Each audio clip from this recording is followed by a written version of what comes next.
Hi friends welcome to चिटी समेल इनकी நம்ம சேனல்ல கொஞ்சம் வித்தியாசமா கார மல்லி சட்னி தான் எப்படி செய்துன்னு பார்க்க போறோம். நிறைய பேருக்கு மல்லி சட்னியே பிடிக்காது. ஆனா இந்த மாதிரி ட்ரை பண்ணி பாருங்க. எல்லாரும் ரொம்ப விரும்பி சாப்பிடுவாங்க.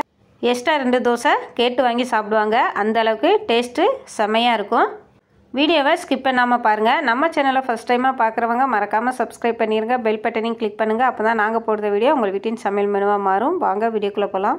கடாயை அடுப்புல வச்சு ஒரு ஸ்பூன் எண்ணெய் விட்டுருக்கேன். எண்ணெய் நல்லா சூடாயிருச்சு. காஞ்ச மிளகாய் 8, உடைச்ச கருப்பு உளுந்து 1 ஸ்பூன், காஞ்ச மிளகாய் காரத்துக்கு தகுந்த மாதிரி கூட குறைய பார்த்து சேர்த்துக்கோங்க. வத்தலையும் கருப்பு உளுந்தையும் லைட்டாக வறுத்து எடுத்துடலாம். பருப்பு லைட்டாக வறுப்பட்டதும் 3 பெரிய வெங்காயத்தை மீடியம் சைஸில் கட் பண்ணி எடுத்துருக்கேன். அதையும் சேர்த்து ஒரு 5 நிமிஷம் வதக்கிடலாம்.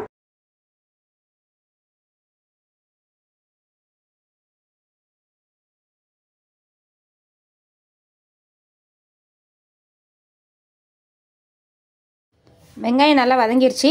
3 தக்காளியை குட்டி குட்டியாக கட் பண்ணி எடுத்துருக்கேன். அதையும் கூடவே 1 ஸ்பூன் கல்லுப்பு சேர்த்து நல்லா வதக்கிடலாம்.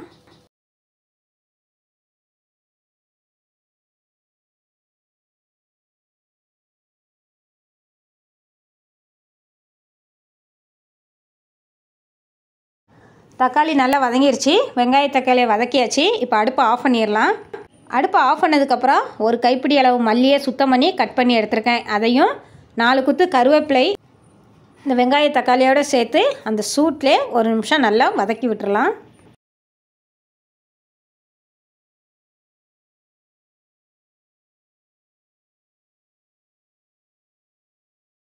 ஒரு நிமிஷம் நல்லா கிளறி விட்டாச்சு.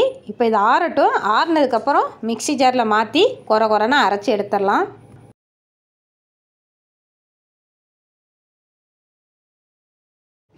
இப்போ மிக்ஸி ஜாரில் மாற்றி அரைக்க போகிறோம். ரொம்ப நைஸாக அரைக்க வேண்டாம். கொரன்னு அரைச்சி எடுத்தால் தான் நல்லா டேஸ்ட்டாக இருக்கும். கொரன்னு அரைச்சி எடுத்தாச்சு. இப்போ தாளிசம் பண்ணிடலாம். தக்காளி வதக்கினா அதே கடாயை அடுப்பில் வச்சு 2 ஸ்பூன் எண்ணெய் விட்டுருக்கேன். எண்ணெய் நல்லா சூடாயிடுச்சு. 1/2 ஸ்பூன் கடுகு, கடுகோட ஒரு 1/4 ஸ்பூன் உளுந்தம்பருப்பு சேர்த்துடலாம். கடுகு நல்லா பொரிஞ்சிருச்சு. இப்போ ஒரு குத்து கருவேப்பிலை நல்லா பொரிஞ்சதும் நம்ம அரைச்சி எடுத்த சட்னியை இதோட சேர்த்துடலாம். கொஞ்சமாக மிக்ஸி ஜாரில் தண்ணி விட்டு அதையும் சேர்த்துடலாம். சட்னியை நல்லா கலந்து விட்டுடலாம். உப்புலாம் கரெக்டாக இருக்கான்னு பார்த்து ஒரு கொதி வந்ததும் அடுப்பை ஆஃப் பண்ணிடலாம்.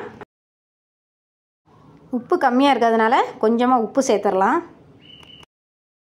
ரொம்ப கெட்டியாகவும் இருக்கக்கூடாது, ரொம்ப தண்ணியாகவும் இருக்கக்கூடாது. திட்டமாக இருந்தால் கரெக்டாக இருக்கும். இந்த மாதிரி ஒரு கொதி வரவும் கொஞ்சமாக பெருங்காயத்தூள் சேர்த்து நல்லா கலந்து விட்டுடலாம். அடுப்பை ஆஃப் பண்ணிடலாம். காரமல்லி சட்னி ரெடி ஆயிருச்சு. நீங்களே இந்தமாரி ட்ரை பண்ணி பாருங்கள். இட்லி தோசைக்கெலாம் ரொம்ப டேஸ்ட்டாகவே இருக்கும். ஓகே ஃப்ரெண்ட்ஸ், இதோட இந்த வீடியோ முடியுது. இந்த வீடியோ உங்களுக்கு பிடிக்கும்னு நினைக்கிறேன். பிடிச்சிருந்தா சிட்டிகை சமையல் சேனலுக்கு சப்போர்ட் பண்ணுங்கள், Subscribe பண்ணுங்கள், மறக்காமல் பெல் பட்டனை கிளிக் பண்ணுங்கள், லைக் பண்ணுங்கள், ஷேர் பண்ணுங்கள். இன்னொரு ரெசிபியோட அடுத்த வீடியோவில் பார்க்கலாம். பனைமரம் வளர்ப்போம், நிலத்தடி நீரை பெருக்குவோம்.